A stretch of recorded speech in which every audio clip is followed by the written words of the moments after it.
Sure, let me get that. Yeah, we're live. What's up, everybody? Welcome back. Jesse James and the Cassidy kid are back. It is me, Omar, and this is Free. What's up, Omar? What's up, Free? What's going on, my brother? God, man, I've been busy. Work's really laying it down on me, and so has school. I mean, it seems like during February, everybody wants everything from me all at once. I mean, well, I've been trying to stay alive. I've been 6'5" for 6 weeks, man. I don't know. I got some respiratory problems, man. Wow, man. I think I died almost 3 times, man. You know, when your lung just, it's like you're chasing your breath, man. You can't explain it. It's like your body just comes out, man. So you got to fight through it, man. You've got the vaccinations for every like major virus and disease, right? I got both. It's not the COVID. I thought it was COVID because I'm immunized, but it's not. It's just something, it got triggered. And I did some issues with my lungs. I still got to go check them out. I'm taking steroids, which cleared up my lungs, man. I couldn't breathe nothing. I was like a lot of junk in it. Now I'm good. I'm glad to see you, man. I'm glad I'm here. Let's hope we have a good show today. What's up? What's going on? Yeah, I'm glad to see you alive, man, too. So nobody, even in my immediate family, would shut up about this story. I mean, they were talking about it and talking about it and talking about it. So I'm going to pull up the headline right now. What's that? And yeah, oh my God. I just cannot stop hearing about it. So, U.S. downs Chinese balloon, a flashpoint in U.S.-China tensions. So I'm just going to skim off the top here and read a brief summary of the article. So the U.S. military on Saturday shot down a suspected Chinese spy balloon off the Carolina coast on orders from President Joe Biden after it traversed sensitive military sites across North America, the latest flashpoint in tensions between Washington and Beijing. Biden wanted the balloon downed on Wednesday, but was advised that the best time for the operation would be when it was over water, U.S. officials said. Military officials determined that bringing it down over land from an altitude of 60,000 feet would pose an undue risk to people on the ground. One more sentence here. The presence of the balloon in the skies above the U.S. this week dealt a severe blow to already strained U.S.-Chinese relations that have been in a downward spiral for years. I mean, this is worrying, man. And this is really, really worrying. Well, first of all, it's a silly thing because they have satellites they could watch without. They didn't need a balloon. That's one thing. And second thing, it didn't make no sense for China to send a balloon. And I knew it right away. I tweeted. I said they're gonna wait until it's safely over water, either to try to bring it down so they know what kind of technology it has, or blow it up on top of water in case you never know. Maybe it has weapons or anything in there. The military is being smart and safe. They don't want to look stupid bombing their own cities. And to spy with a balloon, that's the silliest shit I ever heard. It's like 18 miles. It goes 18 miles an hour. I mean, yeah. I don't understand because they have satellites that could go around the Earth in 60 minutes, I think I heard, and take picture of everything. So it was just a right-wing talking point. Oh, the balloon.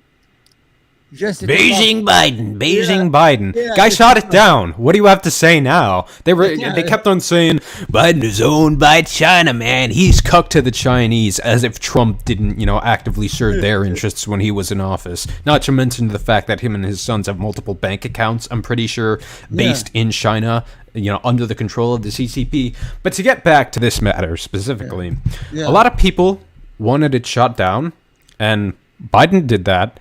In terms of the move, I think if they were gonna do meteorology and they were gonna tell the U.S. government, okay, this is for China's meteorological purposes, we're not gonna spy on you, we're not gonna do anything nefarious, then I think they should have taken it up with America. But I kind of think it's a blunder on their part because people are intimidated by what they don't understand. And if they see this freaking UFO looking thing, like what is this white ball in the sky that's just, drifting across at 8 miles an hour?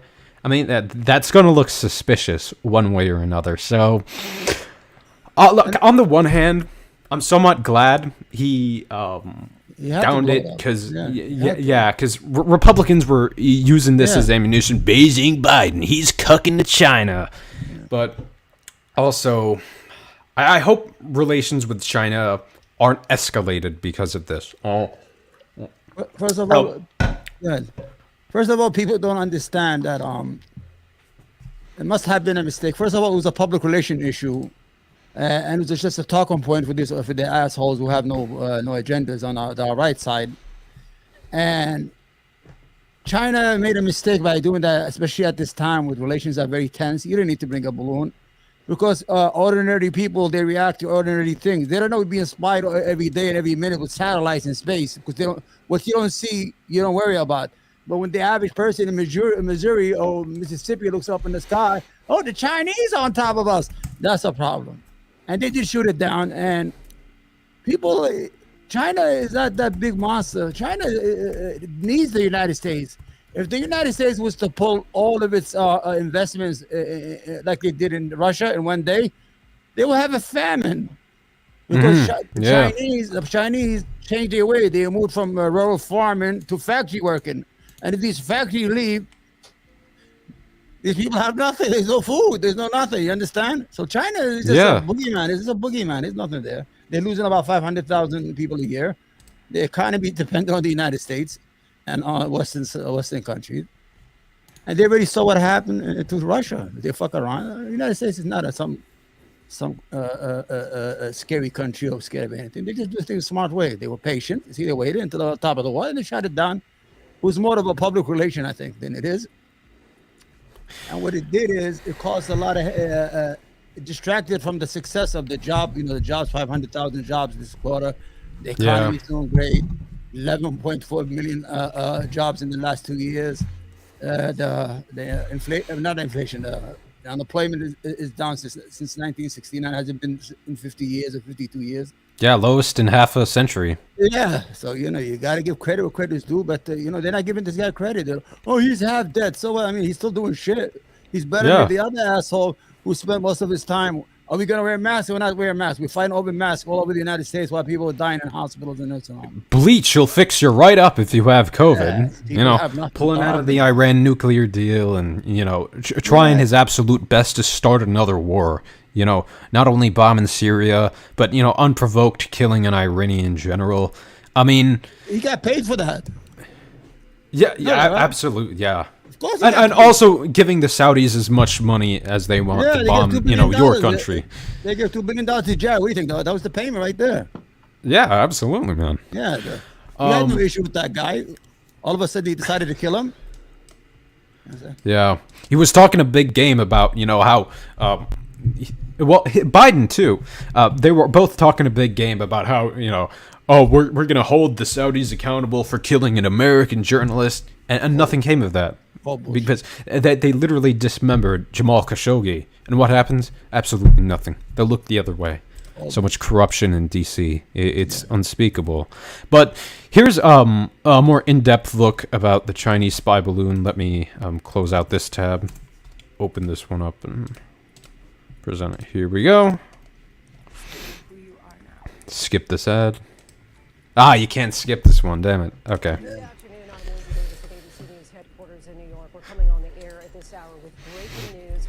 Moments ago, the U.S. shot down a suspected Chinese surveillance balloon off the coast of the Carolinas. A recovery operation is now underway. There have been calls for the U.S. to take this kind of action since the balloon's discovery was first announced on Thursday. You hear it? When asked if the U.S. would shoot it down. Yeah, I do.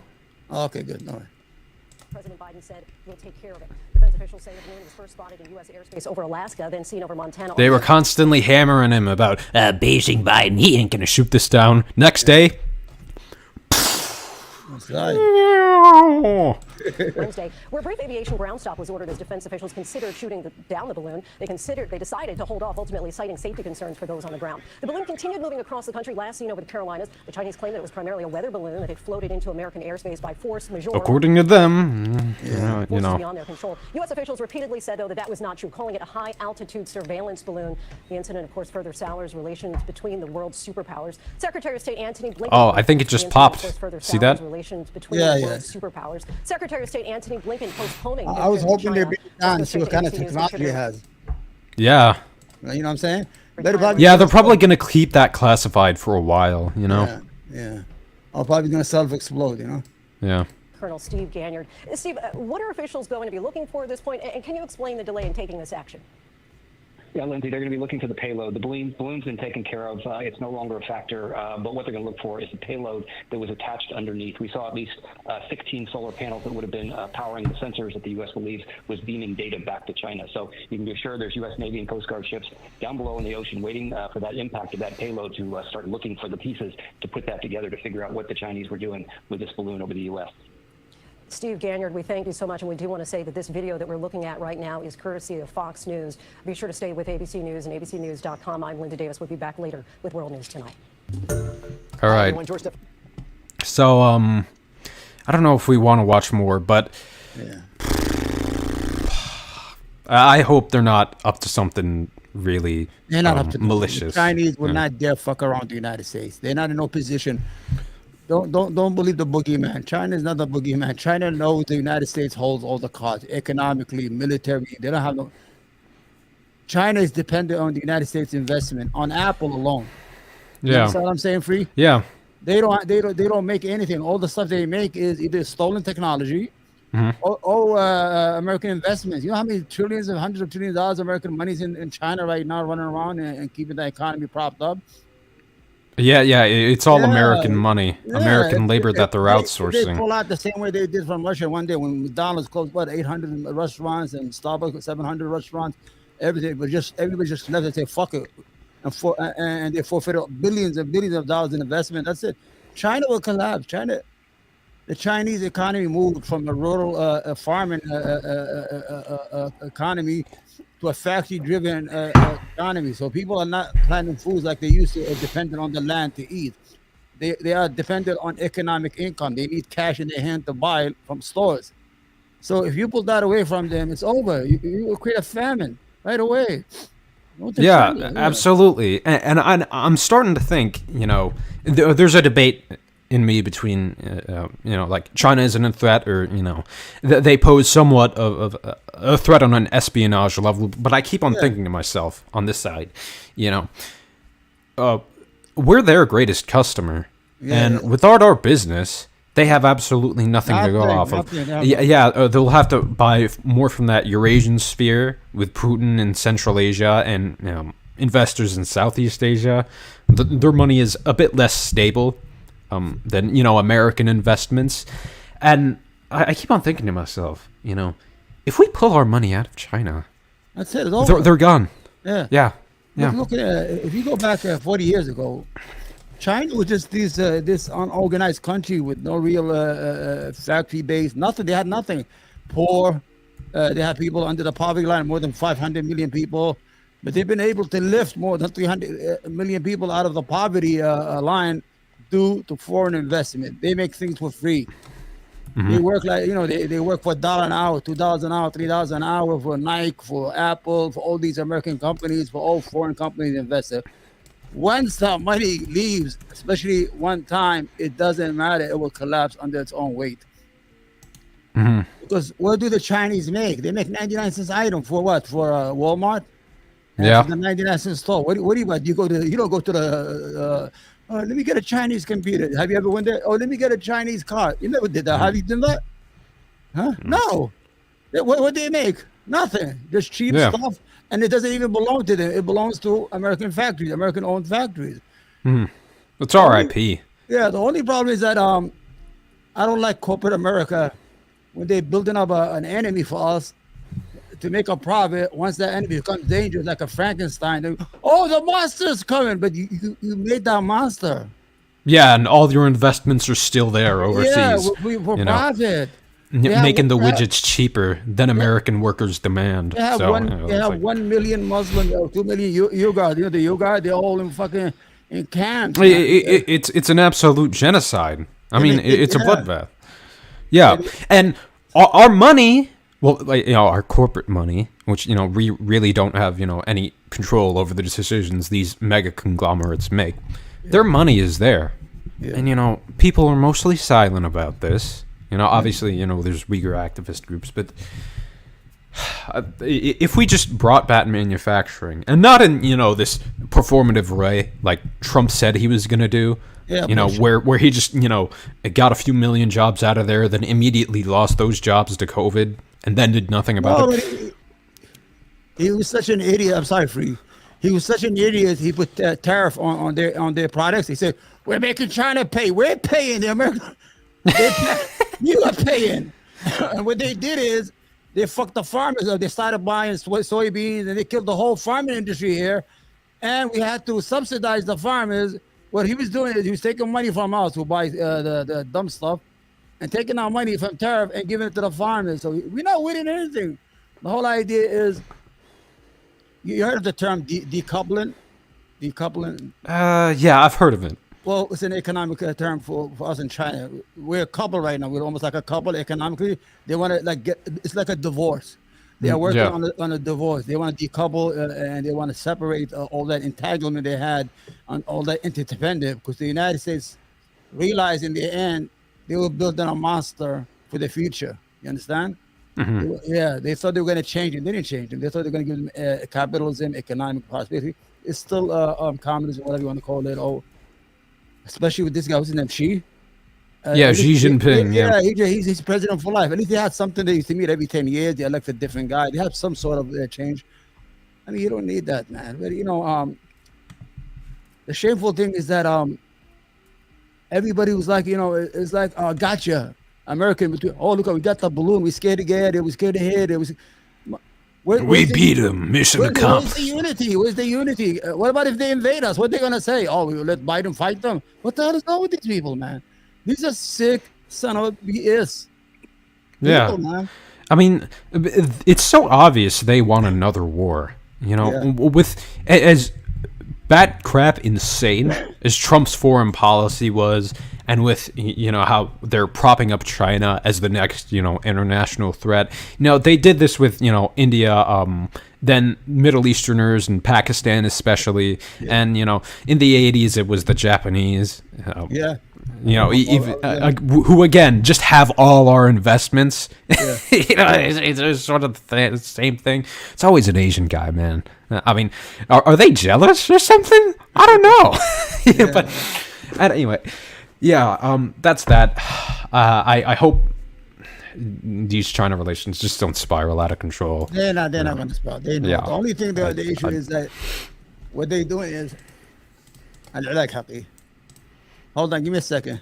All right, yeah. Give me a second. I'll pull up the next thing. Okay.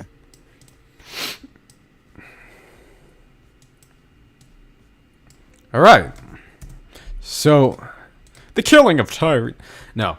So, here is Michael No Less, as I like to call him. His real name is Michael No Less, but I like to call him Michael No Less. And he's here to explain to us as to why racism actually isn't systemic and actually can't persist amongst black communities. So the general premise of his, ridiculous, absurd conception of racism is that white people can only be racist towards other races. Well, first of all, he doesn't even believe systemic racism exists, but he only thinks white people can be racist towards other races. But inside of certain races, they can't be racist. So, obviously, all the cops involved in the death of Tyree Nichols were black. As a lot of people in the Southeast are. Now, what right-wingers either fail to understand because they just can't comprehend nuance, or are just lying about because they're grifting, which, obviously Michael No Less is. Yeah. Racism is systemic. Right. A very few people in the 21st century are going out to treat minorities in different ways because they're just evil like that. Yeah. Most people just don't realize how systemic injustices and marginalization affect people of color. And we've seen this with Ferguson, because it was one of the most corrupt police forces in the country, and they had all these racial disparities in the criminal justice system, longer sentences for the same amount of crimes, heavily increased traffic stops, disproportionately. And what people like this just lie to their audience about is that, racism that affects people of color more drastically than it does white people, which is called, oppression and marginalization, it can happen within mostly black spheres. Nichols, an unarmed... You there? You froze or? I guess my Wi-Fi is just, acting up. Ignite. Yeah, I'll do my best to continue. The perennial debate over race and police. Now, Yeah, it wouldn't be perennial and continuous if we actually replaced the police with a more effective system like social work, which was designed to de-escalate situations with a proportional amount of, verbal and physical direction. But, okay. This case is different from the other prominent officer-involved killings that had preceded it, George Floyd, Michael Brown, Breonna Taylor, in that not only was the deceased person black, but all of the officers involved in his death were also black. And it all took place in Memphis, a city that is 65% black. Okay. Yes, because disparate outcomes can still affect black people, even though most of the people in that, local area are black. Like, I don't see what you're failing to understand here. Isn't this a coherent idea in and of itself? Go ahead. That's what CRT tried to address, that not only people could be racist, so institutions could be racism. Even if they are good intended institutions, they still are part of there is racism in them. So the whole police department, the police or the law enforcement sometimes is very violent or I don't know how to say the word. I mean, it's like an entity within itself. It's like a race within itself. You understand what I'm trying to say here? So it doesn't matter. I mean, if you look at how the police were founded just after the Reconstruction to round up black people. That was the whole thing. That's how the police were founded, or the idea of policing was. Yeah. Let's hear this piece of shit here. Yeah. Nevertheless, former and Omar, I'm really glad you brought up that point about CRT because, the critical race theorists, they say, okay, very few people nowadays are being racist for the sake of being racist. Right. It's just that we need nuance. We need to realize that wherever disparate racial outcomes may come about, we need to solve those problems, okay? And it mostly gives, a positive outlook on people. Most people are good, decent morally for the most part, but we need to recognize racism where it manifests and actually deal with it. Instead of, just a bunch of kids coming out, protesting, nothing happening, then, the next black guy gets killed before he's even in custody, technically, then a bunch of people protesting, and it's, a cycle all over again. Let's get through this. Democrat Mondaire Jones warns people not to be distracted by those facts. If you think... Wait, what? Jones wrote, the Memphis police officers had to be white in order to exhibit anti-blackness. You need to take that AP African American Studies course Ron DeSantis just banned.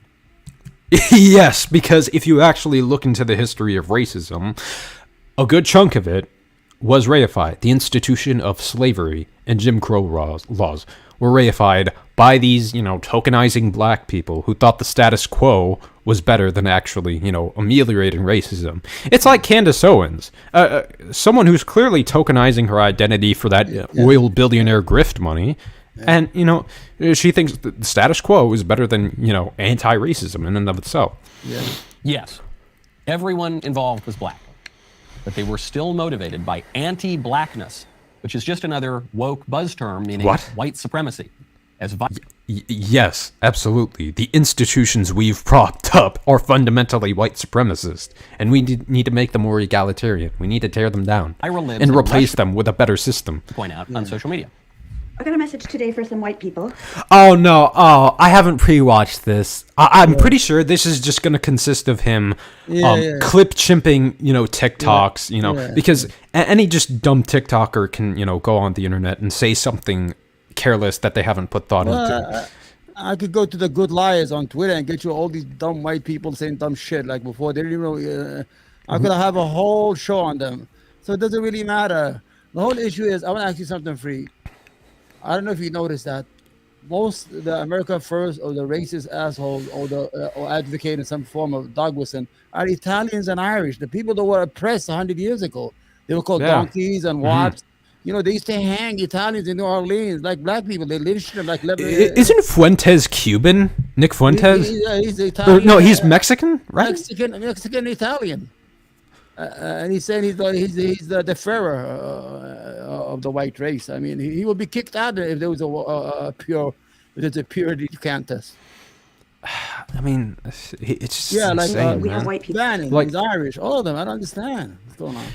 Yeah, and this is also a good argument in favor of against racial essentialism because, conservatives nowadays constantly blame black culture, quote unquote, for, all this gang violence. Well, okay, we've seen this with the Italians and the Irish, and to an extent, the Germans and the Jews when they initially came here in the raids. Murder Incorporated, Yeah, because when they're relegated to these inner cities and they have few job opportunities and they've, are essentially born behind the rest of the American populace, where do you think they're going to go to get a leg up? Gangs, who promise them, a good opportunity, but eventually they just end up getting shot. So it's not a race thing. It's a capitalism thing. It's an environment thing. It's an economical. Listening, paying attention. I wouldn't mind if you would do this with me. We rub our chests, we find our heartbeat, and we say, we did this. We did this. White supremacy did this. I'm talking about Tyree Nichols. Police didn't do this. It's the institution, Police Department didn't do this. Yeah.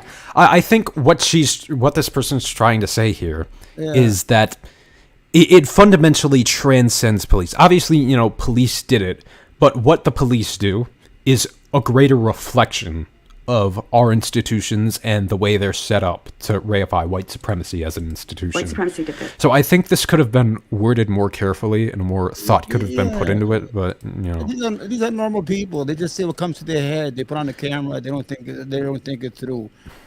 But if you realize, there was a study one time in a university where they took these college kids and put some of them as prisoners and some of them as guard. After a week, they started abusing the prisoners. It was a study. It's a famous study.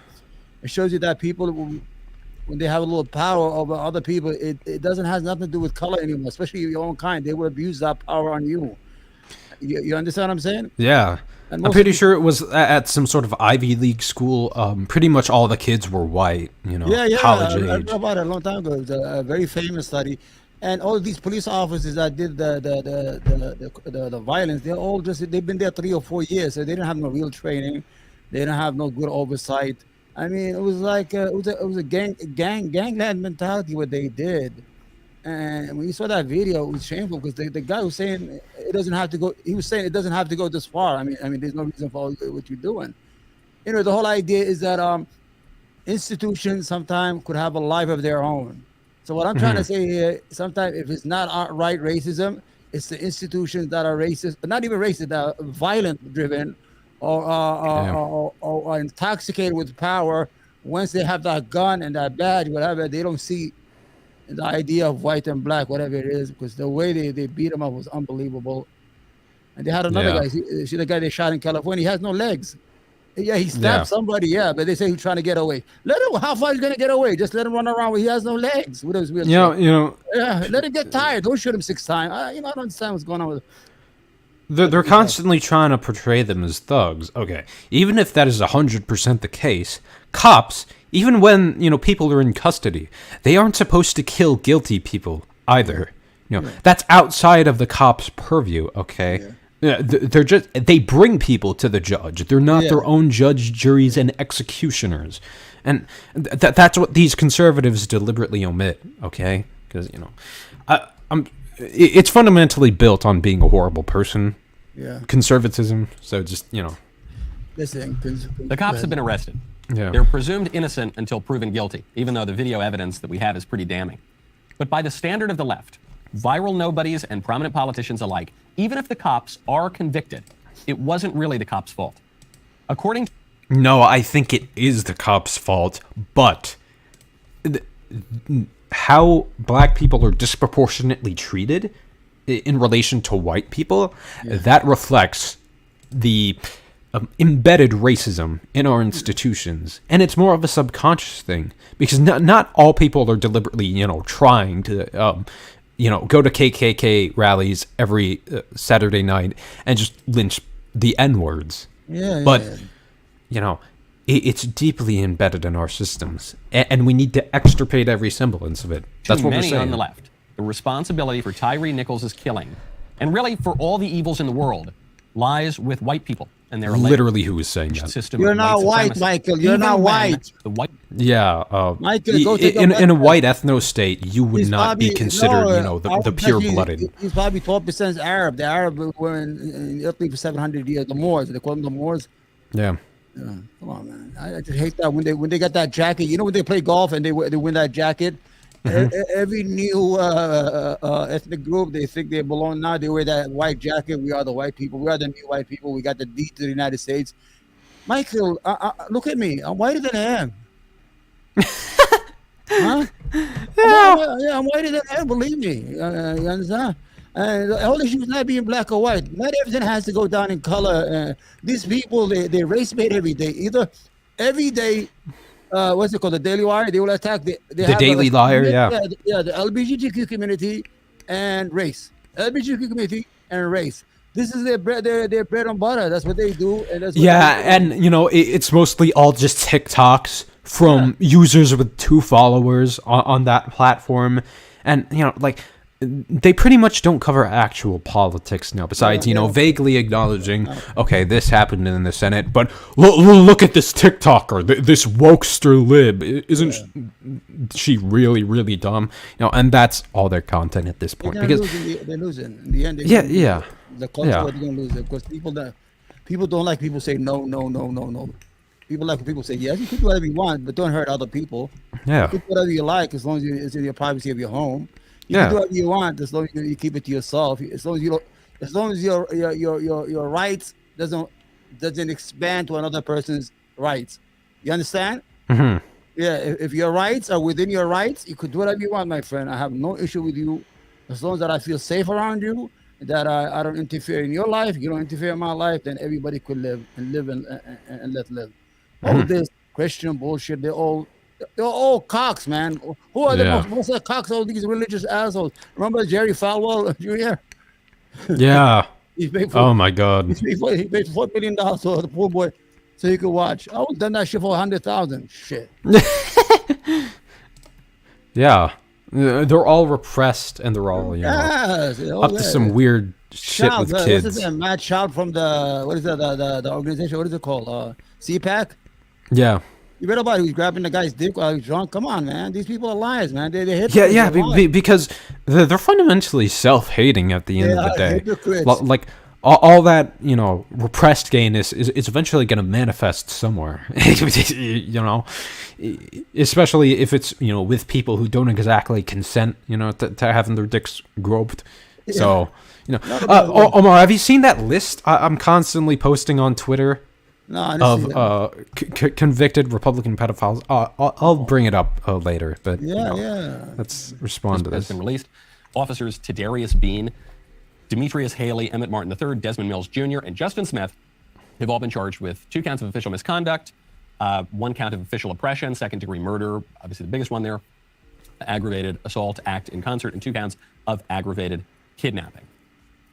The video footage looks very, very bad. There is one question that remains, which is, why did they pull this guy over? They say that they pulled him over for reckless driving. The head of police in Memphis says that we don't have evidence of that yet, so we don't know. Really, the cameras kind of click on as this is happening. So you don't. Yeah, they should have had their body cams really on see when the he earliest was parts of the driving encounter. if they Then, wanted to, Tyree Nichols solidify resists that arrest charge and against him. runs away, and then they get him, and they basically just beat this guy to death. He doesn't die on the scene. They don't get him medical attention. He dies later at the hospital. It's really damning stuff. It's hard to imagine these guys are going to get off the hook for it, but. And you think they should. Proven guilty, so we'll see if anything comes out on trial as to why they pulled him over in the first place, why this escalated so quickly. One theory that is going around right now, a very politically incorrect theory, is that these cops were hired with lowered standards. I thought you were all about being politically incorrect, going against the wokesters in PC culture. Wasn't that your whole shtick? So this is a theory. Law enforcement official Karen Parmar says, according to a source within the... For them, it's a win-win situation. They're going to degrade the victim and degrade the police officers. The police officers were just hired because due to, what do you call it, affirmative action. They didn't deserve to be police officers, That's what happened when you put black officers. So for them, the right-wing the douchebag, I don't say douchebag, it's not a curse, it's a win. They get to degrade the victim and the police officer at the same time. So it's a buy one, get one free for them. Go ahead, man. Yeah. Listen, he's going to say it. He's going to say it. But they lowered the standards. Lowered standards, see? It happens. Whether it happened here, it remains to be seen, but it is being reported by multiple outlets. And this... Let's raise the standards for actually who can, enforce the law and patrol it. As a matter of fact, let's fundamentally replace it with a better system that's designed to de-escalate situations and keep them from getting violent, wherever that may manifest. Let's adopt more of a social worker mentality, Some people may call it police abolition, but I gotta go mask on. Okay? Let me crank the We're going to get rid of the ACT. We're going to lower the entry exams to become a cop or to become a firefighter. That's bad. Not enough women are in the military. We want more women in the military. Let's lower the physical requirements to get into the military. Yeah, dude, you're a fortune an opportunity. Teller, They're going to degrade the police officers because they're black, and it's affirmative action. They're just hiring black people because they're black, and they need to fill a quota. You know how liberals are. If they were, so they get to vote. They get to win twice. They get to talk twice. They get to degrade the victim for being. If he's black, he would never have been shot if he was a good white kid. And the police officers, just hire them. Affirmative action. They needed to fill the quota. Because you got to hire black people after Black Lives Matter. You understand? If the officers were white, his mouth would be absolutely shut about all this affirmative action nonsense. Yeah. It becomes a lowering to the lowest common denominator. And you see this in the right... Lowest common denominator, wow. Mask off moment. That's why they did not give us a democracy. That's why they write so disparagingly about democracy.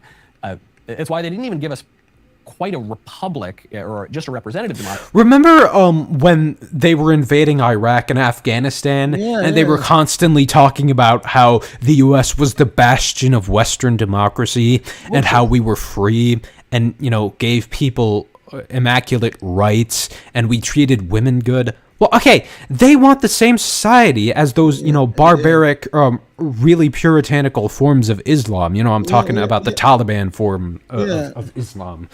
You like that. That's your worldview. So why are you conquering them? Listen to what he's saying. If you go back a little bit, he's talking about that the founding fathers they didn't give us a full democracy or republic for a reason. He's trying to make he's advocate. I don't know if he's advocating. Let's hear what he's saying.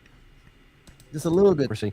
In that the American form of government listen closely really includes aspects of all three types of government. There are three types of government: monarchy, aristocracy, and democracy. And according to listen. ancient writer Polybius, those are the three good versions of that government. It's not that only one of those is good, the other two are terrible. All three can be good, but they have a corrupted version too. The corruption of monarchy is tyranny, the corruption of aristocracy is oligarchy, the corruption of democracy is mob rule. And you are expressly for oligarchy, okay? You're paid by fracking billionaires to spout the most grifty, erroneous nonsense, okay? So you can, quiet yourself about corruption, my man.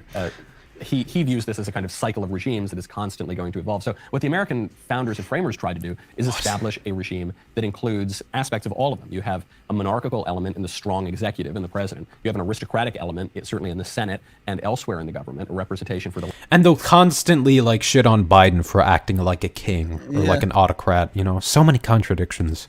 Landed classes, especially when there were more stringent voting requirements. And it was just a... Yeah, like when blacks and women couldn't vote. Oh, Yeah, they used to pick kinds when the Italians came here. The blacks stopped picking kinds. They hired they took the. I'm talking serious history here, Free. I'm not making it up, man.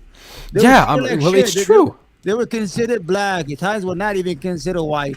And Irish, though they're from the northern part of Europe, they were considered bad stock because they believed in the Pope. They thought the Pope was witchery and all that stuff. So Yeah. they all treated like garbage. All of a sudden today, they are the gatekeepers of America. Everybody else is bad. The immigrants are bad, and they are the chosen ones. Come on, man. Stop. Yeah. This is what the critical race theorists also said. Whiteness Yeah. was a position you needed to move up to. You needed to prove yourself to be worthy of whiteness. It's like, and you know what is white at the end of the day? Look at Because that, you know. yeah. All these American Nazis say, "Oh yeah, European culture shall be one ethno-state," and it's like if you talk to European Nazis, they can't stand the other guy, you know, half a mile away from him. He's like an alien, like a different species. So to think Europe is this homogenous block, No. you're insane, man. Whiteness, it doesn't exist, man. It doesn't exist. Italy itself, the northern Italy looks down on the southern Italians. The northern Italians think of themselves as more elites, more light skinned, more white. While the southern Italy, like Sicily and all, were mixed with the Africa and the Mediterranean. They don't even agree on each other. The whole idea is every time there's a group that try to wear that jacket, you know, that golf jacket when you win the tournament. Right Yeah. now in Miami, you have the Cubans. The Cubans, you know, they wearing that jacket, they intoxicated, you know, and all of that. So, you know, it doesn't make no sense, man. Yeah. Every time one group gets a little bit of power, no, we are the gatekeepers. We have the deed to America. Everybody else does not belong, and we don't need them. Michael, please, Michael. Michael, no less. No less. Michael, no less. No less. I live in New York. I have lived with Italians. They are very good people, especially the old timers, the people who are still like the young guys, okay, but the old timers. I dealt with them in business. They are the best people, kind. Dealt with Irish, the older Irish. They're very generous, But these people, the young ones, and some of these assholes, all of a sudden they get a little podcast. All of a sudden everybody's bad, they're good. The immigrants, those brown menace, they're no good. They invaded America. Shut up, man. Shut up. You were the brown menace at one They're called time. the WAP. They go ahead, look at WOP. They used to call them WAPs without papers, man. It was these Italians. Italians they were the most mistreated people in the United States. It's always been like that in the United States. The Anglo-Saxons hated the Germans because they thought they were going to change their culture. Once the Germans became Americans, they hated the Italians and they hated the Irish when the Irish started coming. Then the Italians and Irish, they lived together because they were hated. Why do you think in New York most of the cops are Irish and the sanitations are Irish? Because these are jobs nobody wanted in the 1920s. They were considered low-grade jobs. To be a police officer in New York was nothing. It was garbage. Or to be, all of a sudden, then things change for the better. It's good. I'm not knocking down the communities as a whole, but I just don't like certain aspects from that community. All of a sudden now we're wearing that jacket, that jacket we got now. We're part of that. We made it to the club. Now we're going to lock the door on everybody else. Don't do that, man. Because, I mean, me and Michael knows I would pass white before he would pass. Maybe when I start talking, they know I'm a foreigner because my language is a little mixed up a little bit here and there, or because my tongue. But in the long run, you have to accept others. Yeah. The only way to succeed as a country is to be a multicultural country where people bring a little bit of their own flavor to the table and their own knowledge, and we create this beautiful product called America. Every group, every ethnicity that came here has brought something to the table. You understand? Yeah. My people are from Yemen. We first immigrated to the United States in 1869, according to the census. They wouldn't give us any citizenship unless we fought in World War I and World War II. For that, they used to give us citizenship. Then we had to sue because let me give you a little story. The Arabs over here, there was a police officer, Arab police officer, arrested a white guy in California. You can look it up how we became white, how we Arabs became white in the United States. This is a strange story. So the father sued the police officer that he's not allowed to arrest his son because he's not white and he's not a citizen. You understand? It went to the Supreme Court. Then the Supreme Court, then the Arabs sued. They said that we need to be identified and classified. Where are we? Because they only had three classification: yellow, black, and orange. A yellow, they considered, the Asians at that time. It's a racist term at that time. Yeah. And they did a study, and they said Arabs are white. It's the Supreme Court. The whole idea, it's not the matter who you are or what color. I mean, color should not be an ethnicity or anything. Your deeds. I mean, what you do. I mean, how. I mean, I don't understand what's going on, man. Social media. I don't know if you've seen this George Carlin routine, because it's always a distraction. Okay. It's always a distraction by the rich. Race. Gender. Sexuality, religion, all this. How do you think white became a race? In 1676, they had the Bacon Rebellion here in Virginia, where it started bad because the Mr. Bacon, the guy who led the revolt against the whites, he wanted to get rid of the Indians and take their land. The people said no, so he gathered all the slaves, all the indentured servants, and they attacked the Jamestown, and they attacked the white elites and kicked them out and destroyed and burned down the whole city. So in 1672, the first term of white started coming in the within the conversation, like the Oxford said the first time. Then they had to pull the poor whites toward them. That time, the white elites decided to use poor whites as a vehicle to get to where they want to go. Make them vote, get them to vote for dumb shit against the other. There you go. Oh, you got it. Okay. Yeah. With all the fun. That's the way the ruling class operates in any society. Let me play from the beginning. Now, to balance the scale, I'd like to talk about some things that bring us together. Things that point out our similarities instead of our differences. Because that's all you ever hear about in this country is our differences. That's all the media and the politicians are ever talking about, the things that separate us, things that make us different. They're distractions. They're red herrings. From one another. That's the way the ruling class operates in any society. They try to divide the rest of the people. They keep the lower and the middle classes fighting with each other so that they, the rich, can run off with all the fucking money. That's right. Fairly simple. That's exactly right. To work. Anything different, that's what they're going to talk about. Race, religion, ethnic and national background, jobs, income, education. Look up the idea of bourgeois nationalism. This is an academic concept, and Carlin's using it in his routine here.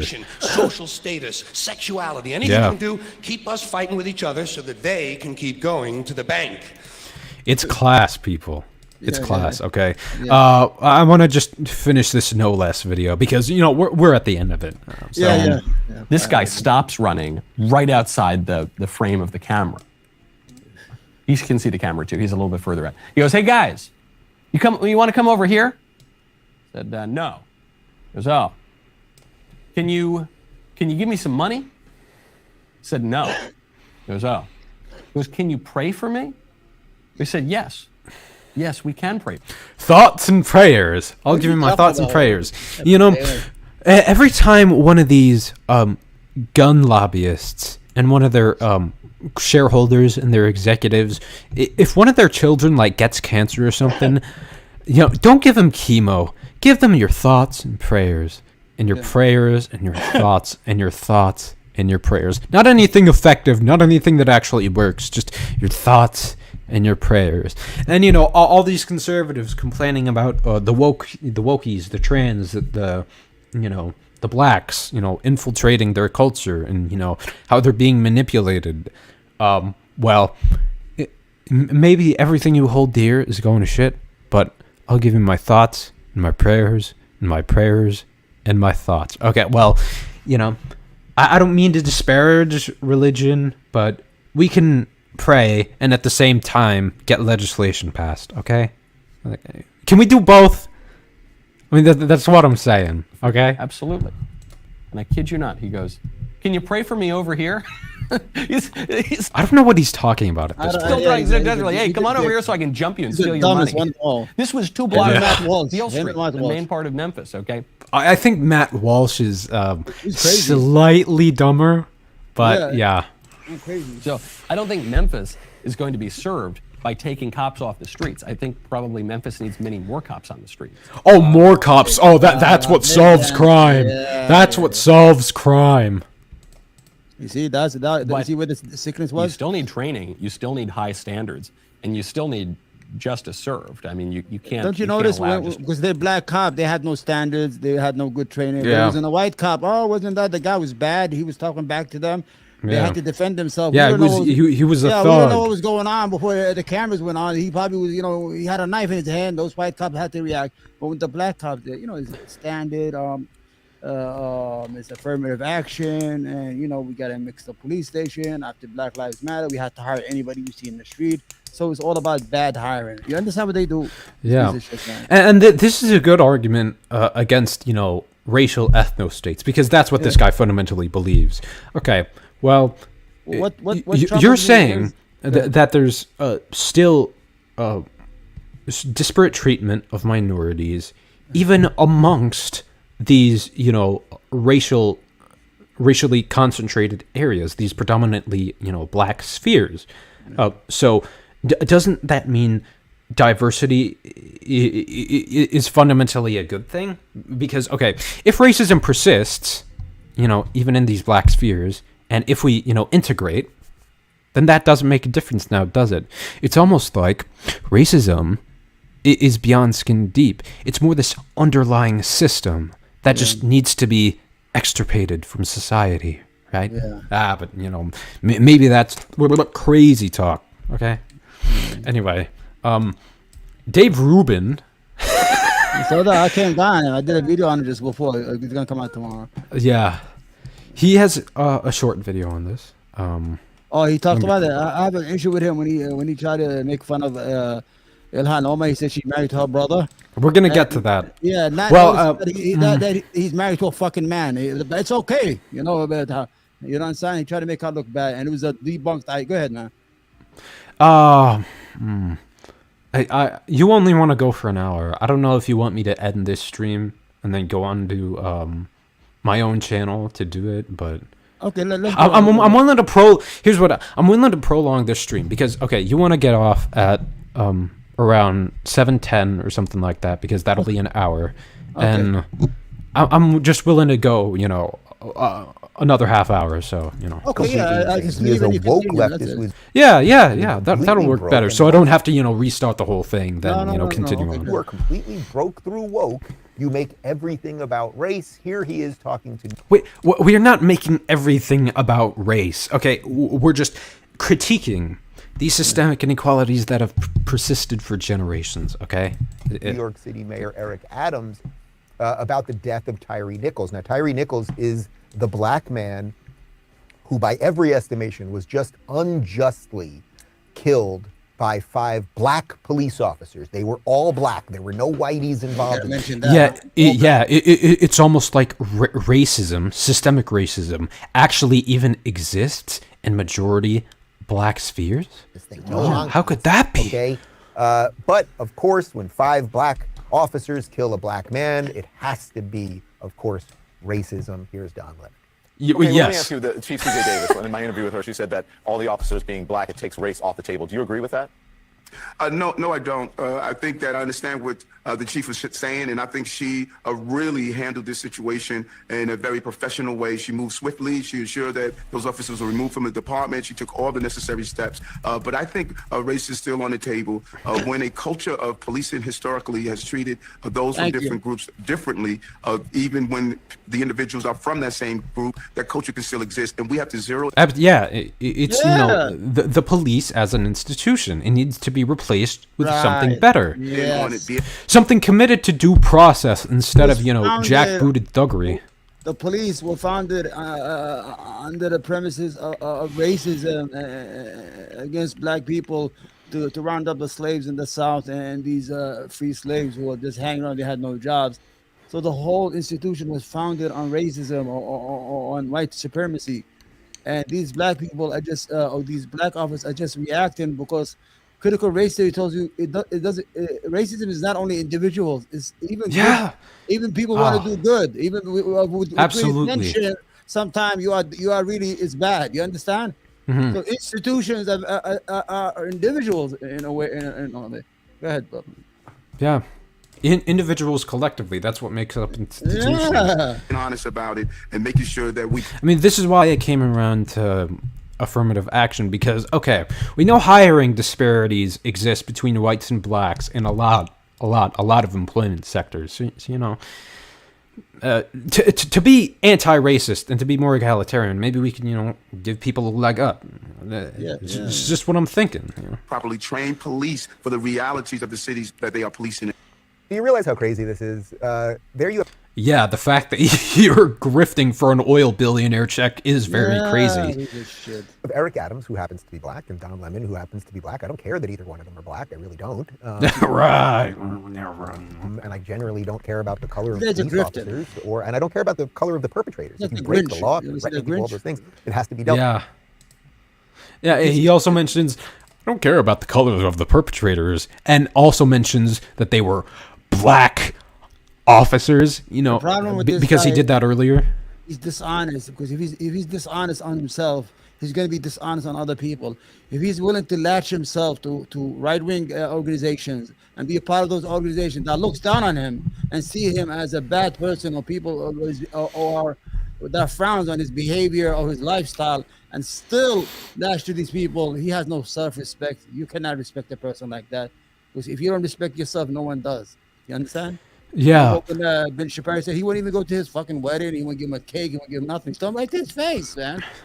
You know yeah. And okay, a good indicator of who's a grifter or not, if they've had a really big political change, is that are they chasing money? They're probably a grifter, because people like Hunter Avallone and T.J. Kirk, if they had stayed conservative, they would have gotten so much more money and so much more subscribers. And now their channels have tanked, and thankfully they're rebuilding them up now. What's that? What are they called? Hunter Avallone and The Amazing Atheist. TJ Kirk. Hunter Avallone. I know it is. Yeah. You know who The Amazing Atheist is? TJ Kirk. I think I see his Twitter. Yeah. Okay. He runs a podcast called Deep Fat Fried. It's pretty good. But yeah, let's. Now this by again, every estimation is a completely unjust killing. What they did was horrible. But if you think that 5 black police officers were acting with racism in their heart as they killed them. No. Oh my God. Okay. Racism is typically not this, you know, malevolent, you know, idea. Must kill blacks. Must kill blacks. Shoot unarmed black men. Yes. No. It's this socioeconomic standard by which blacks get marginalized as a racial group more than whites. Okay? Black guys. I mean, then racism has no meaning whatsoever. Black people are the biggest anti-black racists. Like, what are we actually saying here? But this was the danger of the woke, and this is why you must get woke out of schools, because once it has permeated all of the and by woke, they just mean the acknowledgement that racism exists. Okay, how about, why do we allow gay marriages? Is it not woke? Can we get that out of the way too? You're raping children, Dave. Quit talking about, you know, your lifestyle. Don't mention that your husband exists, okay? As far as you know, he doesn't exist, all right?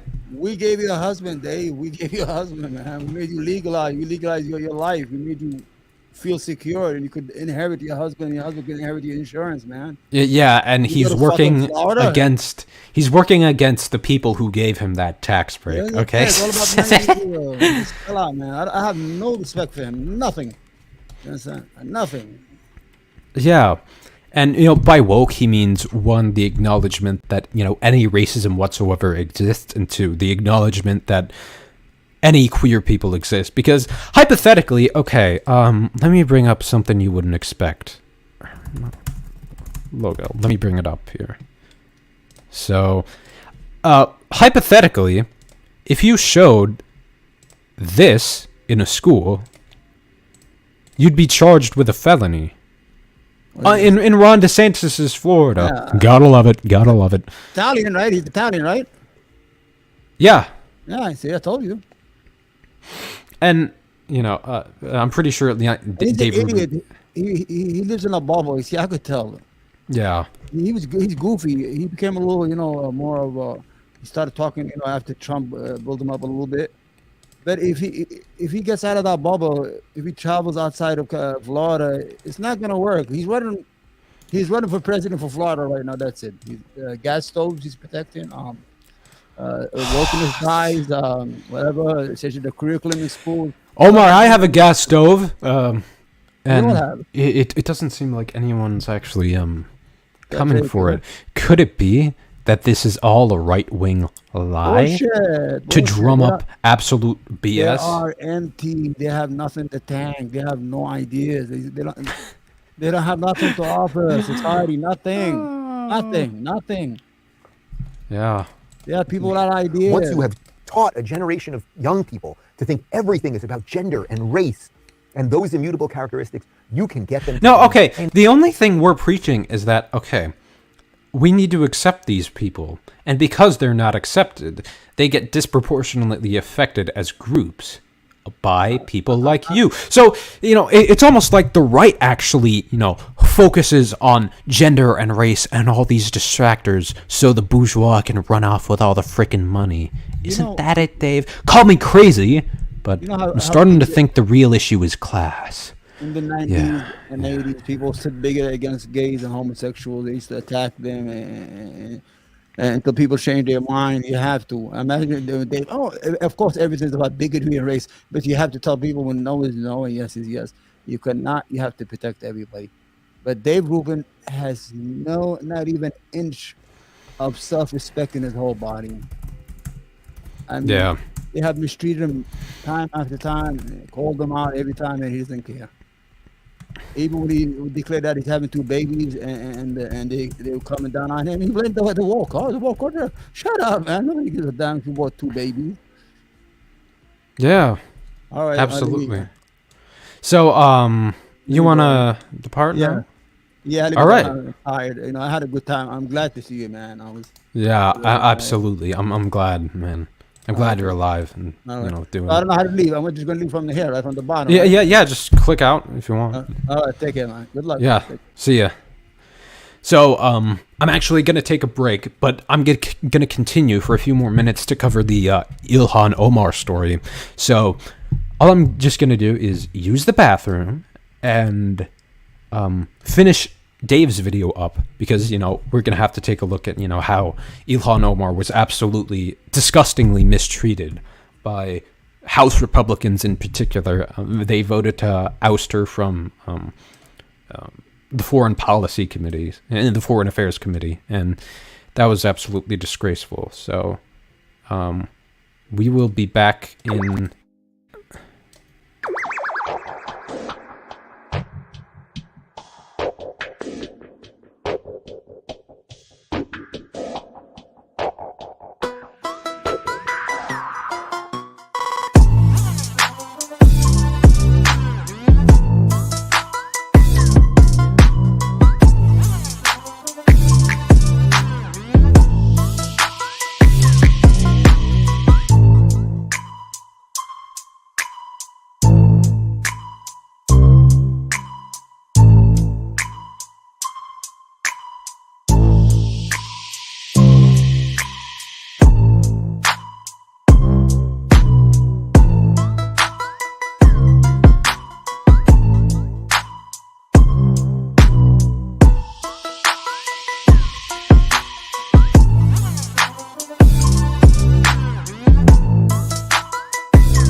I guess y'all saw me frantically, get back into position there.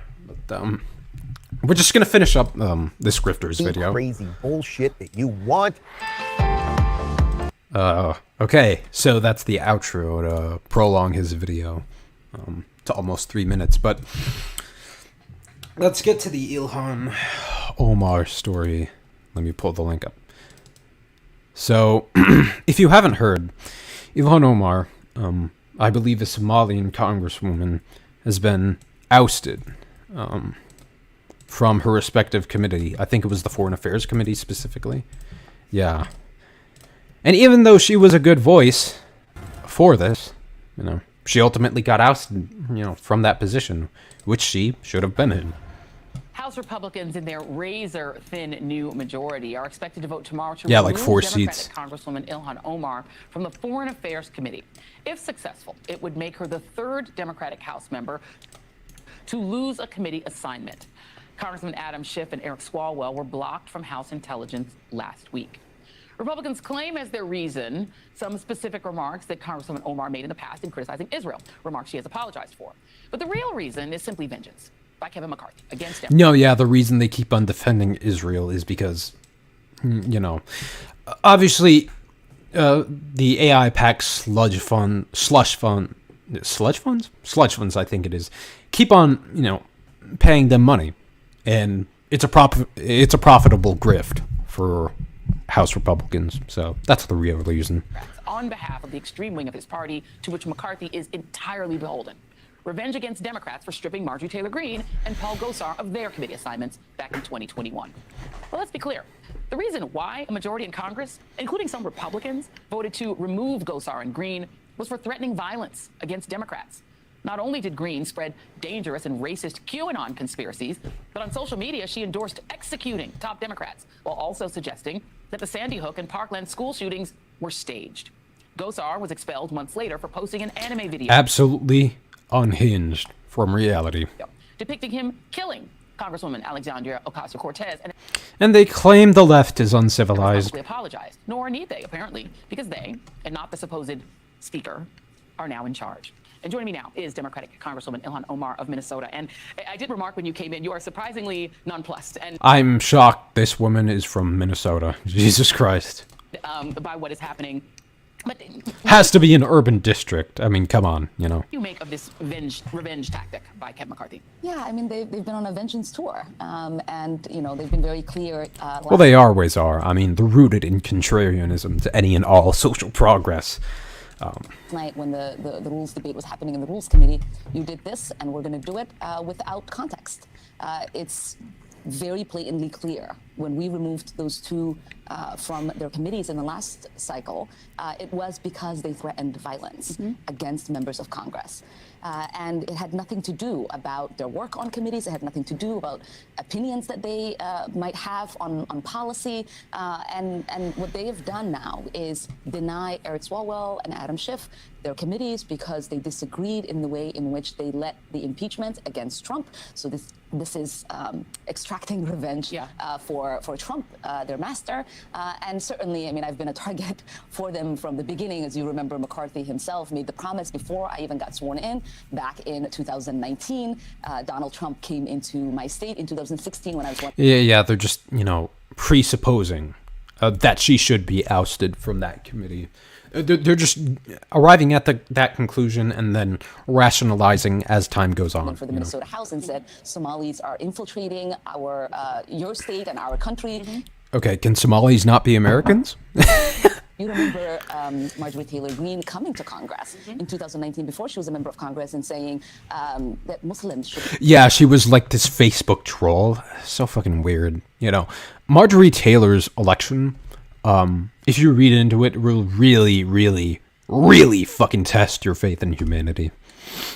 Not be in Congress. And oddly, for somebody who believes in the Constitution, didn't actually know that I had a constitutional right, along with Rashida Tlaib, to get sworn in whatever I chose, because we have freedom of religion in this country. And because they're not actual constitutional scholars. I think they like to think they understand the Constitution, but it's on a purely aesthetic level. So they like this idea of, you know, a living document that represents truly democratic values, but they don't actually, you know, study it at all. Because if they did, they find that it's, you know, it only gives you the absolute bare basic rights, and even then, you know, it can be interpreted in literally any way possible because law is very discretionary. So yes. Country. And so we know what this is about. This is about saying this particular member of Congress is not allowed to have a voice on the Foreign Affairs Committee. Yeah. This particular member of Congress is someone that we don't think is appropriate in voicing, and that comes back to the fact that they don't actually think Muslims or, you know, refugees or immigrants in this country can appropriately criticize U.S. policy, can appropriately criticize, you know, policies of other countries. They think you're a foreign agent. They don't think you're operating in the best interests of America. And let me turn the music back on. That is against my First Amendment rights. It is against what our Constitution allows. It's against the principles we all believe as Americans about the freedom to debate and engage in dissent. And you have to remember the Foreign Affairs Committee really isn't about, you know, rubber stamping whatever the speed it foreign up a policy little. of whatever administration is. It's about oversight. It's about critique. It's about advancing a better policy forward. And it certainly is about making sure that the values that we say to be true as a country are carried out through our foreign policy, and they don't remain a myth. And these people don't believe in that kind of accountability being necessary when it comes to our country and others. And by the way, just for you mentioned. Yeah, they completely operate off of double standards. Now, to an extent, you know, pretty much everybody is going to encounter hypocrisy, you know, a double standard in their career as an interlocutor. But you need to make amends. But they don't even remotely care about making amends and, you know, correcting themselves to appear consistent, you know. Context. Let me just put up this picture. This is It's like Vosh said, they've just kind of conceded the idea of empirical reality. Posting it on her Facebook. This, right? You also have Lauren Boebert, who is right now justifying wanting to have loaded weapons on the floor of the House. With those kinds of people who have threatened you, who have threatened your colleagues, who have threatened other Democrats, they want to carry guns on the floor, and yet they're saying you shouldn't be on the Foreign Affairs Committee. What do you make of that? Yeah, I mean, and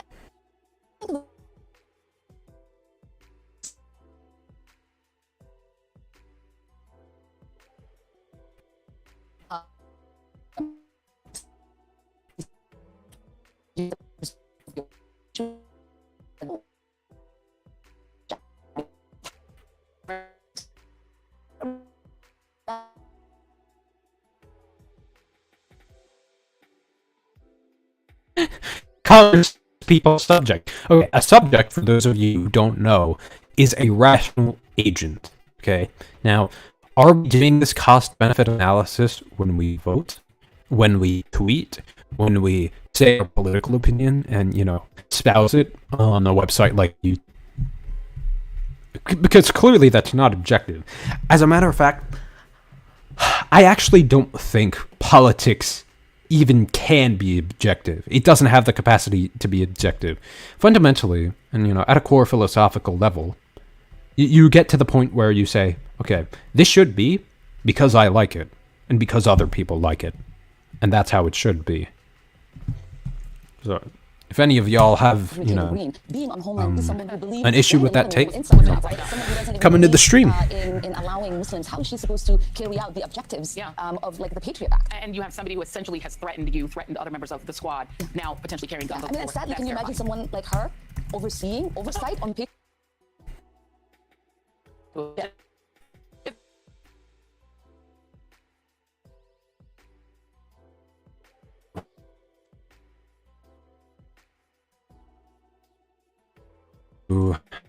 So, yeah, I'm just going to close that window. Okay. So, looking for take content. This is a video from 3 months ago detailing how to sell anything from anyone. And from hindsight, you know, because obviously it's 2023, it looks extremely optically bad.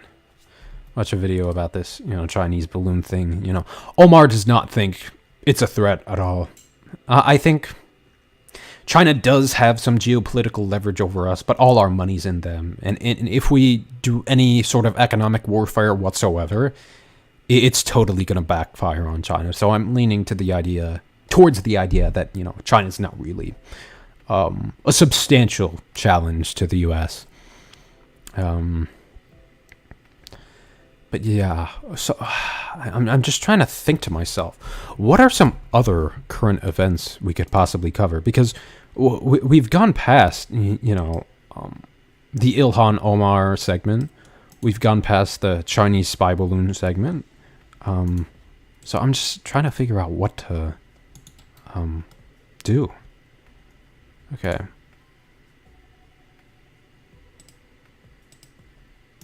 Okay. So here's a video on how to sell anything to anyone. Yeah, you could sell shit to an aristocrat. So let's do it this way with the illustrious Tate advice, ladies and gentlemen. Okay. The top business advice, not actual business, gurus like Warren Buffett, Charlie Munger, Bill Gates, all these people who have proven themselves to set up multi-billion-dollar companies, valued possibly in the trillions in the future, even with inflation controlled for. Do you have a little bit of a system you can share on how to make money? I know we've got cobratate.com. We'll keep shouting it out. But any tips for someone who's ready, but they don't yet know the how? Completely. So we teach it inside of the real world, of course. I keep mentioning it because it's so important. But the real world, I think, is his course.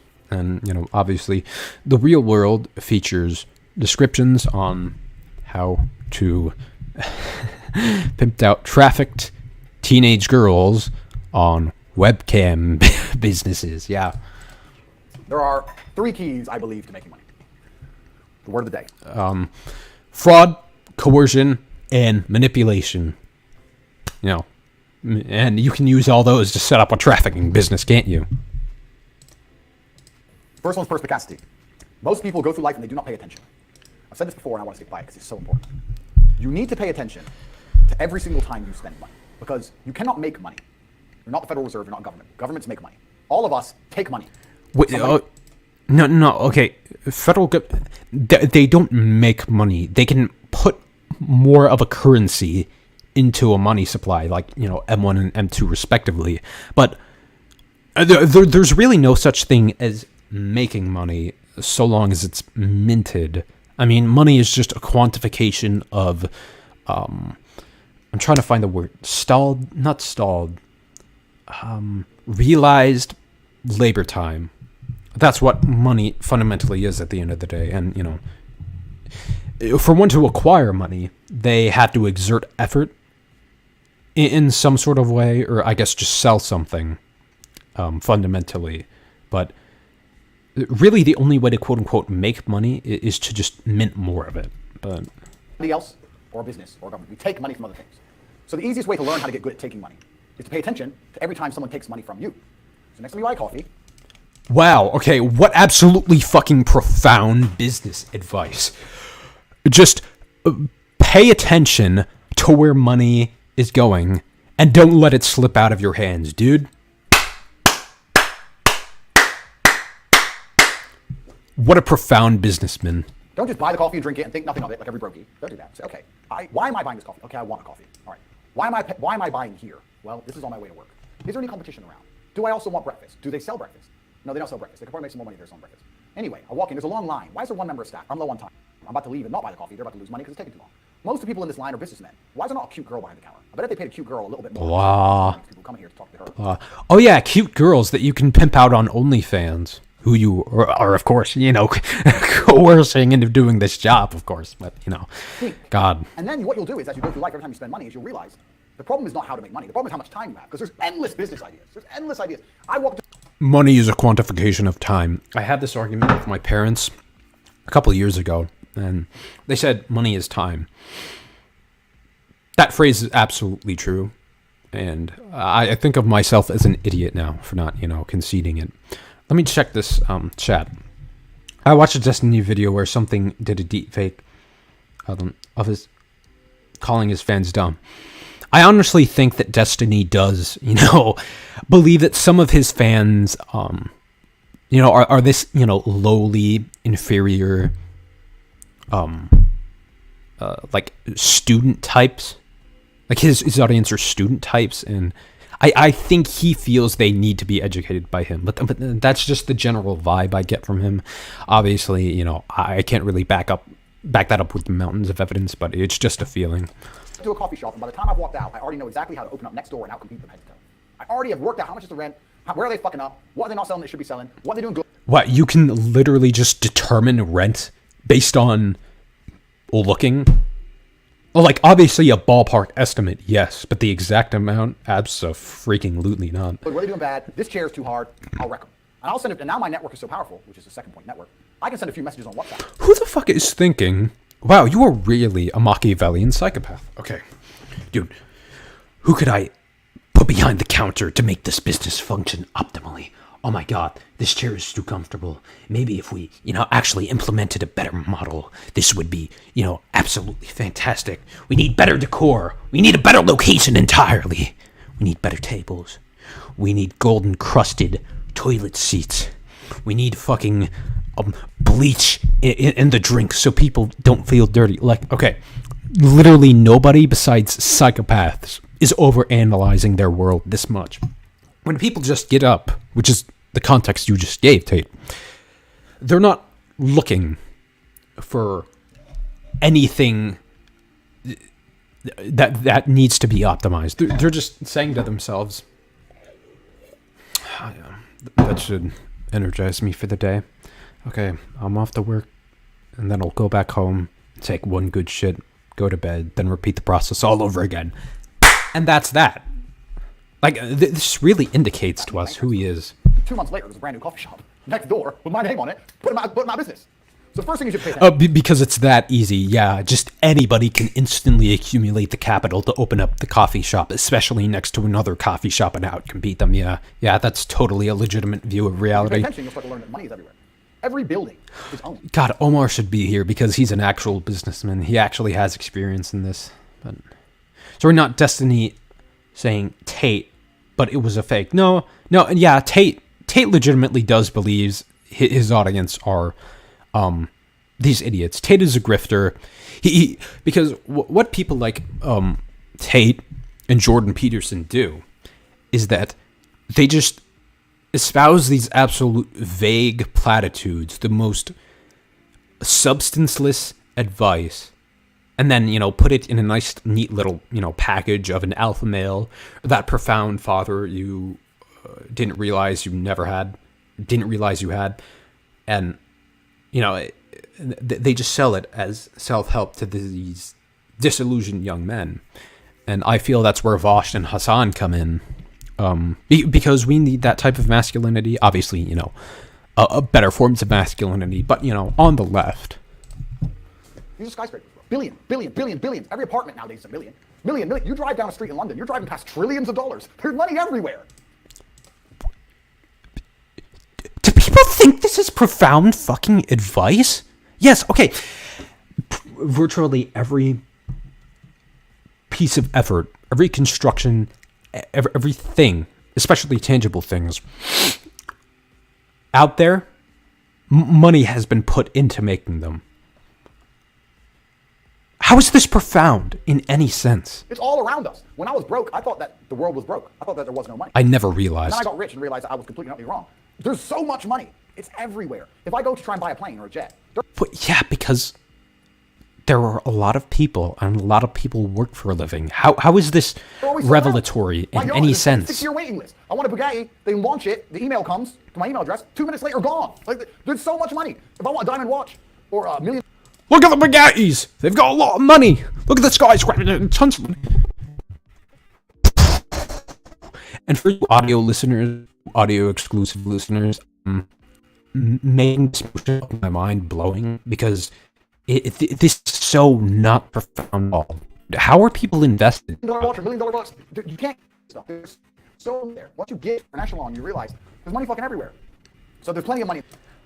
Okay, I have gone nowhere socioeconomically in my entire life, and I've still realized money is everywhere. Because, okay, nobody on Earth, take a place like Tokyo. Obviously, it's this major metropolitan area, but, you know, just roll with it for now. Even though there are tons of investments in it, roll in it for now. Just say you're living there, okay? You don't have to move towards any socioeconomic greater status to realize that, yes, nobody is building these businesses for free. All these light fixtures, money from somewhere to invest in them. Could be private, could be public funds, okay? All this transportation, somebody had to invest in it. It's utility somewhere, all right? Like, the fact that he's saying, okay, pretty much every tangible thing, everything that's constructed in society, there's money in it. Anybody could intuit that, so long as they have a pre-elementary understanding of economics. The War Room, which is also on 𝖭Rditu.com, and let people read for themselves. That's my private network, and we specifically talk about money. Trafficking. Oh, yeah, right, and money. Things, money made via stop and going, you know, coerced women from Eastern Europe. Mastermind. It's the real world's how to make money, and the War Room's what to do with money. I'm not even going to say allegedly, because I'm so confident he's going to get convicted of this. Yeah, it's all on 𝖭Rditu.com. I don't want to get off track, but it's there. But second is network.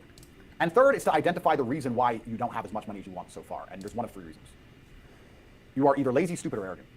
Those are only 3 reasons. Yeah. Only reasons. You know, could be mental illness, you know, a lack of understanding of the socioeconomics, just you're absolutely pummeled by capitalism and the environment you work in. No. All those things, lazy, stupid, or arrogant. Fuck you. You're the problem. Your family's dead. You can't get laid for shit. You're a horrible person. You're pathetic. That's what this guy's saying to you. Okay? But people like me are saying, no. Obviously, what would be optimal is for you to get a good career, a good paying job, a salary, and a job that hooks you up with a lot of benefits. But at the same time, to get better quality in your life, a better quality of life, you have to reform the already existing capitalist system to manifest a better life for yourself. And that's what it is. That's my advice for young men, okay? So just I don't know, different strokes for different folks, I guess, but the majority of people I'm right. are not the one they think they are. The majority of people are the one I'm about to say at the end. So let's start with lazy. There are a lot of lazy people. The unfortunate reality about money is that you are competing. So yeah, like capitalists. They're absolute bloodsuckers. It's player versus player. It's like anything in the world. If you want that beautiful girl, so does everyone else. You have to win the competition. You want that yeah, car, life is a video game, according to Tate. you have to get it first. You want that money, everyone wants that money. You have to compete. It's competitive. Business is competitive. You are competing against people like me. You're competing against people like the people in my network. You're competing about people who only talk about money, who understand money very well, who operate in jurisdictions all around the planet, who are extremely well connected. This is what you need to be the next self-help champion of the right wing. Just say the most obvious things, but attach a character to it. Oh my god, dude, I could do that so easily. Okay, 2 + 2 = 4. The sky is blue. I have arms and legs. Every little bitch boy NPC on the right claps for that, I guess. Who know things before you know them, who have mass influence and mass power and mass resource. You're competing against me.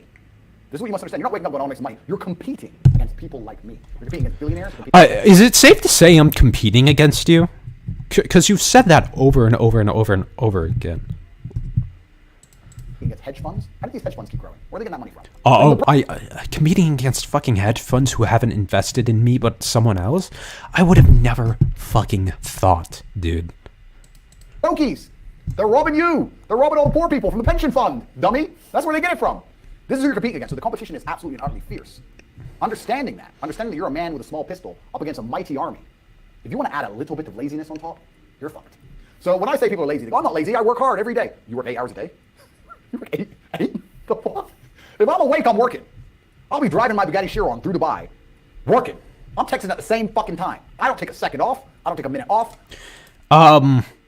You won't be working for long, especially if you get killed. You're driving a fucking sports car through, I'm assuming they drive on the right lane.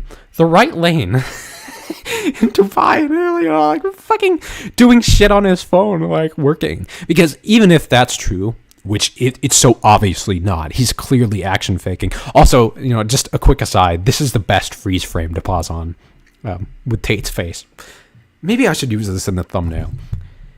He is doing tons of action faking, but you know, even if you're like working on your phone, if you actually do that, you're insane. But my point here is, that's a good way to kill somebody.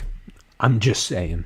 You know, call me a pessimist, but I don't relax, I don't rest, I don't stop, I don't chill. We know you don't relax. That's obvious. None, ever. I'm either asleep. As a matter of fact, all the advice you've given in this shit is very obvious, that literally anyone could intuit without having to Google anything. Or at work. That's it. The second I wake up, I check my phone, I begin working. I go to the gym in between sets, I am working. I'm online working the entire fucking day until the second I go to sleep, I am at work. That is all I do. And you are... Right. You have no leisure time for yourself. You don't take any breaks. You don't take any shits. When you eat, you're working. Every waking moment of your life, you're working. Get the fuck out of here, okay? If any of you, Tate fans, actually legitimately believe that what he's saying is true, that he's working every day, just try it. No breaks. And if you do actually take a lunch break, you're just working, yeah, try that. See if he's full of shit then. At home competing against me, and you want to watch a movie tonight, and then say you're not lazy. You're fucking lazy, and you're going to lose forever. That's laziness. Next is stupid. I don't think many people are actually too stupid to be rich. You can be below average IQ and still get very rich. A very small percentage of people are too dumb to be rich. The slave minds, they'll never be rich, because the Matrix tries to keep you poor, because when you're poor, you can't think, as we talked about earlier. So everything the media tells you is... Wait, so, okay. Obviously, he's using the word the Matrix to refer to not only capitalism, but to Jews, obviously. But capitalism more generally. Okay, so why don't we replace the Matrix with a better system like socialism, which merely requires reforming the capitalist system to distribute commodities based on need, and to distribute luxury based on how much surplus people have contributed to that system. Call me crazy, but, you know, the socialism thing sounds like an amelioration to the Matrix now, doesn't it? To make you poor. Maybe a better system. Yes, capitalism is designed to make you poor. So that's what they want. Yeah, okay. I mean, I'm starting to think Tate is a covert leftist, because he's saying, okay, the Matrix is designed to keep you poor. But at the same time, I think he's not. Because he's also saying, okay, you got to find the best move on the chessboard. You've got to operate as best as you can within the Matrix. Okay, but what about reforming the Matrix at the same time? Because don't rob from other people, but also, you know, find ways to get rich before the either revolution or the reform. But God, my opinion of him is just out there. No, they think drug dealer, gangster. They're thinking he broke the rules, because anyone who follows the rules doesn't get shit. It's all a scam. It's all a fucking lie. So the slave minds are fucked. Yeah, this whole real world line you're touting, yeah, it is full of shit. But those are the only ones who are too stupid to make money. Anybody who understands that the Matrix is lying to them is smart enough. Very small percent are too stupid. Inside of our school, capitalists' myths are a setup? I would have never thought, dude. Anybody could intuit this. This guy is not profound in any sense of the word. And don't be lazy. Fuck, it's not that hard, right? So stupid's not the problem. So we have people who are lazy. Wait, you have to exert effort to make a profit? I would have never thought, dude. Very few are stupid, but the majority, the main reason most people are broke is because they are arrogant. I will sit here and say all the things I've said. I will do this, take time out of my life for free. Somebody at home will watch and digest it for free. They will agree with the things that are being said, or at least be entertained enough to continue to watch. And then I'll say, I'll teach you how to make money online. 𝖭Rditu𝖾.com, you can join the real world. And they'll sit there and go, yeah, I'll do it myself. They're arrogant. They have these egos from fuck knows where, because they didn't earn it. And they're just too arrogant to listen to anybody. I became world champion. What is earning? Isn't that just so arbitrarily defined? With an 8-time multiplier on it. Let's put it this way. Hustlers University, 175,000 students. Yeah, I skipped a huge chunk of this video because, you know, I can't take 20 minutes of this fucking guy. guy. About $13 million a month profit. That's an online educational company. Online is the I want the stream to end very soon. Fantastic. Outcompeted Oxford, Cambridge, everybody. It was the best school on the planet. Not just because we had 175,000 students, because we retained 175,000 students. That's the key. 175,000 people are making more money than they invested in. There's no other platform on the planet that can do that. We had no I totally believe that. competition. There was no other online digital learning platform that was even 1% as close. We were the largest online digital teaching platform on the planet. And everybody wants to make Whatever metric 1% is going by in this context. money. So everybody wants to do it. Male, female, rich country, poor country. That's $13 million a month that was doing. So what's that? $120, $130 million a year? 8 times multiplier? Is that what's that? 800 million myself? Like, depending how you want to estimate it, I can sit here and say I'm worth $200 million. Okay. Dude, I don't want to hear your accountant's fucking log for the past 2 weeks. I want to hear business advice. You know, okay. Just spouting off numbers isn't business advice. Okay. 20%, 100%, 3 out of 4, 100,000 in a week. Fucking, 10,000 dished out to one of my employees. Like, okay. Please give me actual coherent advice besides saying there's money everywhere and you need to retain it. Because that's all I've gotten from this video, okay? 20 minutes of my fucking life, dude. Because the money's worth nothing. So the whole world is free. If I want coffee, it's like I buy and do things like the same way a person not even buys coffee, like a penny sweet. It's just like, oh, fuck it, all right. It doesn't mean anything. I can't explain it. I don't have a clue how much money. None of this means anything. Besides the most vague platitudes. Before you go, if you want to watch the full... Alright. Jesus Christ. Thank God that shit's over. What other current events are trending? Associated Press, yeah. Obviously, it's Chinese weather balloon. We reshuffle primaries to stress diversity over tradition. Okay.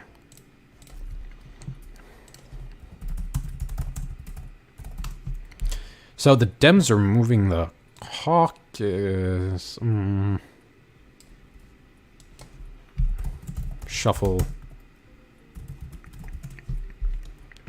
Dem shuffle primaries.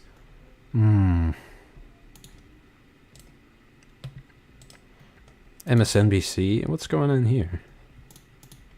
Velshi, blah blah blah. Read out.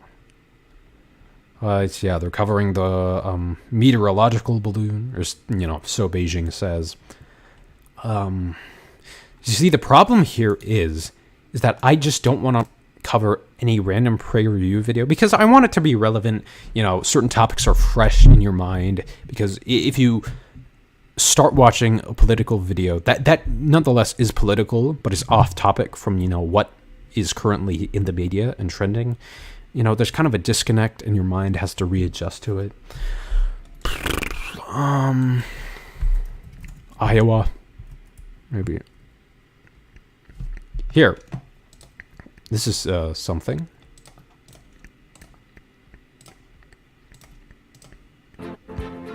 All right, we're gonna skip this ad. This will be the last segment of the stream because I do not want to continue this. They could upend a century-long tradition as the Democratic National Committee is poised to shake up the start of its primary calendar. President Biden championed the revamped lineup ahead of today's full membership vote. Supporters say the overhaul empowers voters who have gone unheard in battleground states. Despite some divisions over the proposed changes, Democrats are hoping to showcase unity with today's vote. Ed O'Keefe is in Philadelphia. What are you hearing, Ed? Michelle, good to see you. The president and vice president were here last night, as you said. And top Democratic leaders are going to do something today they've talked about doing for quite some time. Rearranging the order in which states get to choose a president at the expense of one that has taken the process quite seriously. President Biden, Philadelphia Friday night, strongly attacked Republicans. Jobs are up, wages are up, inflation is down. And COVID no longer controls our lives. But they're not giving him credit for that. They're trying to, create another, issue of distraction. Like, I think Tucker's on, white people being attacked now or something like that. Extreme MAGA Republicans in the House of Representatives and made it clear they intend to put it all at risk. His appearance at his first political event this year had him sounding like a cat. They're not going to raise the debt limit, so they're going to plunge the country into absolute chaos. But aides say a formal re-election announcement is still several more weeks away. While they wait, Democrats are planning ahead. They're approving a plan to start their 2024 primaries in South Carolina, followed by a combination of New Hampshire and Nevada 3 days later. Battlegrounds Georgia and Michigan would also move up, while Iowa, punished for its chaotic 2020 caucus, is being pushed farther back. This proposal by Yeah, because Iowa Democrats, I guess they're a bit indecisive in choosing that nominee, but... asset, and that is our diversity. The plans elevate South Carolina's black voters, Nevada's growing Latino population, and gives earlier attention to 2 key battleground states. But the change is especially stinging to New Hampshire, which has held the first primary since the 1920s. National Democrats believe the smaller, rural, mostly white state has been in the lead for too long. New Hampshire Democratic Party Chairman Ray Buckley disagrees. It's called shooting yourself in the foot. Do they have a point when they talk about the lack of diversity in New Hampshire? We have made diversity a priority here in New Hampshire, and we are supportive of diversity across the country. We are not opposed to bringing in other states, but the fact is that New Hampshire is going to be the first. That's because New Hampshire has a state law requiring it hold the first primary in the nation. National Democrats want them to drop it, but Republican Governor Chris Sununu, who's also thinking about running for president, says that won't happen. It's an absolute joke. It's not based on anything to ensure that the voters in America will have a better first filter. So if New Hampshire still opts to go first, Right, I totally believe that. We don't get to seat delegates at the 2024 convention. We'll see how that goes. That's still more than a year away. The big thing the president has to worry about in the next few days is his State of the Union address. He's going to spend the weekend putting the final touches on it. And while he sounded awfully partisan last night, aides tell us, Michelle, the message on Tuesday night is unity. Although not official, it sounds like the political season has begun. Ed O'Keefe, thank you. All right, well, oh yeah, so you get to see all my recommended videos. Anyway, yeah. Shout out to y'all if any of you like Rihanna, but okay, that's the stream for today. I'm so fucking exhausted. I didn't get much sleep last night, and I've got to, edit these segments, so, I can chop them up and, upload them to my channel. But that's the stream for today. I hope you all enjoyed. Have a good day, and I'll see you all later.